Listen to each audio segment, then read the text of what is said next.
Coming off the hype of X-Men and X2 X-Men United, where could this franchise go wrong? With this one, let's get into it. Class dismissed. Shia, what is going on, everybody? It is I, yours truly, the Ace, here with my review to X-Men The Last Stand. 3 down, 15 to go as the Fox Watch continues. This one, easily the worst one of the original trilogy. Let me know in the comment section what you thought about this movie. I have a lot to say. Let's get into it. You know a movie is terrible when they make fun of themselves later in the franchise. Well, at least we can all agree the third one's always the worst. I don't know what it was about the early 2000s superhero movies, but they could not figure out the formula to a good third movie. Spider-Man 3, same thing. Blade 3, as well. Terrible.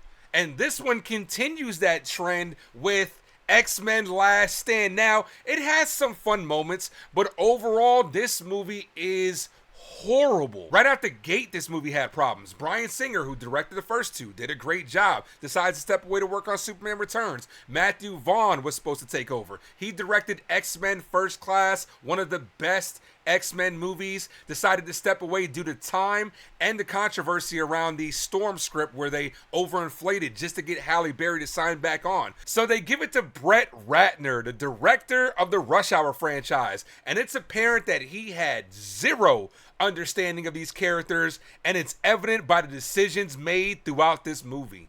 The casting continues to be a bright spot in these films with the addition of Kelsey Grammer, who steps in the role as Beast.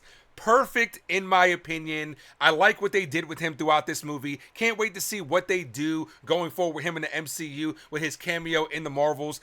One of the only bright spots in this movie, along with some good action sequences. This was probably one of the first movies that I actually felt like they were a team on the battlefield. Now, the first two, we had a bunch of individual moments, individual fight scenes, but in this one, they really do feel like the X-Men. They come together in the Danger Room. That was a good sequence. Gave us a little tease of the Sentinels, which was great. We'll see a different version of them going down the line.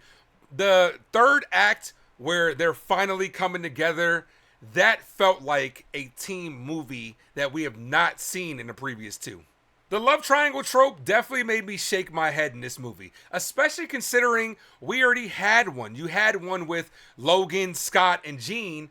You decide to kill off Scott, so they're like, we need another one. What can we do?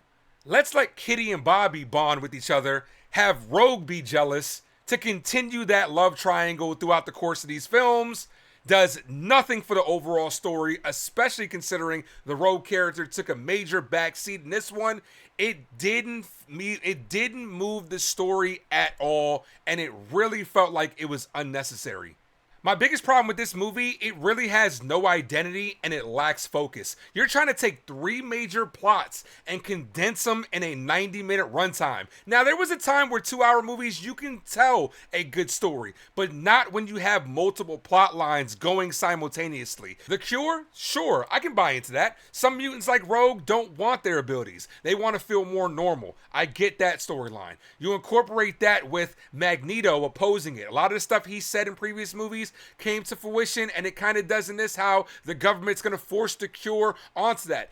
That makes complete sense. Then they go and muck it up with a condensed Phoenix saga that I just felt like they were like, we have to continue this because we already teased it in X2. It was unnecessary for the story that they were trying to tell.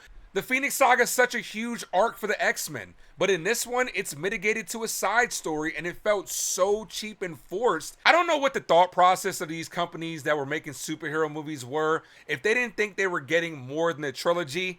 So they're like, we have to overly stuff this with as many plot lines as we can. They did the same exact thing a year later in Spider-Man 3. It really wasn't until the MCU that they started to space things out, but too many plot lines definitely played a part in why this movie is so terrible. Along with very disappointing visuals, especially considering that it had almost double the budget of X2, a huge step down for what we previously saw. The effects look bad. You can clearly see like some scenes, especially in the close-ups, they're behind green screen. I got nothing against green screen. I use green screen, but I don't have a $200 million budget. But overall, it was just disappointing to see the visuals take such a huge step down, and it took me out of it. Now, the writing for the X-Men movies has never been the best, but I do feel like the bad writing starts in this one. A lot of continuity errors that they try to correct in other movies, but it just adds to how bad this one was. Bad writing, terrible dialogue, and for the first time in this trilogy, bad characters. I don't have to say it. You know who I'm talking about. Don't you know who I am? I'm the Juggernaut, bitch! That was just so bad. And he was so stupid. Nobody gets him, son. Few moments later. He had one job to do. That's it. Wasted character. Speaking of wasted characters, Archangel's in this one. Does absolutely nothing. I was excited to see him. They did nothing. They didn't know what to do with his character. Saved his dad at the end. That's about it. Speaking of wasted characters, once again, this franchise gives a big you to Cyclops. You were my brother. I loved you. They had no idea what to do with Cyclops at all. I feel bad for James Marsden, and I hope the MCU brings him back and finally does his character justice. He was perfect for the role, looks just like Cyclops, but in this franchise, he is nothing more than a glorified simp who gets killed off screen. They don't do him justice whatsoever. Wasted character, one of my biggest issues, not just with this film, but this entire franchise. And it wasn't really until X-Men 97 that they finally started doing Cyclops justice, but they just wasted Marsden. Lastly, this movie does a lot of things that seem like it's just for shock value. Killing Cyclops and Jean, okay, I get that. But the two things that bother me are killing Xavier and taking away Magneto's powers. If you're going to just give them back at the end of the film, you give Magneto back his powers in one of the end credit scenes, and then the last end credit scene, you bring back Xavier. What was the point of doing that outside of shock value? And it just adds to how bad this movie really is. My favorite part about this movie, Iceman versus Pyro. Iceman is one of my favorite X-Men, and we finally get to see these two rivals square off. They've been setting up this perfectly for this moment. It was executed well. It was visually stunning. You're in over your head, Bobby. Maybe you should go back to school.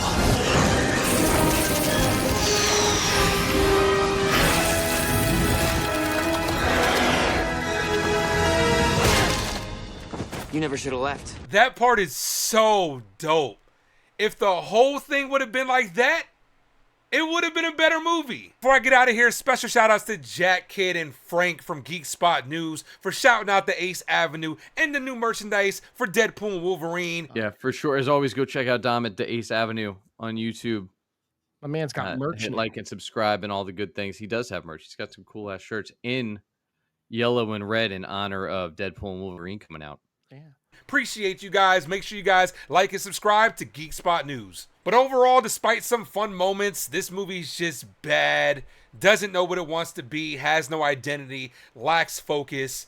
Definitely the worst of the trilogy. Score-wise, I'll probably give it about a 3.5 out of 10. It's not the worst of the Fox movies, but it's pretty close. But thank you guys for watching. The Fox Watch will continue leading into Deadpool and Wolverine. Might go a little bit past that, but I will finish all 18 movies, followed by an entire ranking of the Foxverse. You guys are the best. Don't know which one I'm going to go with next. If I'm going to continue the X-Men, maybe jump into Daredevil or the Fox movies. Let me know in the comment section which one you want to see next. But you guys are the best for your sports, movies, and more. Hit that like and subscribe. As always, thank you for tuning into the Ace Avenue. I am yours truly, the Ace. Adios.